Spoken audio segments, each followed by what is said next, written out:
Senki ne dőljön be annak, hogy mi a tél kellős közepén ünnepeljük az új évet, és az új év az a megújulás, az újjászületés, az újult energiával való nekikezdése a dolgoknak.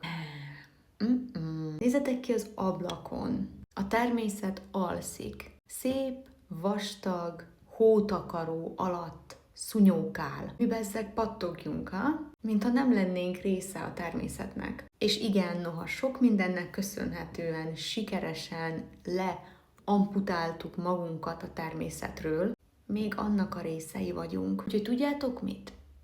Majd tavasszal beszélünk. Majd tavasszal újra kezdjük a dolgokat, már ha egyáltalán muszáj ragaszkodni görcsösen ehhez az újrakezdéshez. Egyébként nem egy káros felfogás, de ne télen, ne a legnagyobb hideg, meg a legnagyobb sötét, kellős közepén helyezzük már magunkra, meg egymásra azt a nyomást, hogy mi most itt aktívkodjunk. Oké, 2026 van. Szuper, nagyszerű, de ne legyen bűntudatod, hogyha nincs erőd követni ezt a New Year, New Me, vagy új év, új én mentalitást. Majd tavasszal, jó? Majd tavasszal találkozunk, majd akkor akciózunk.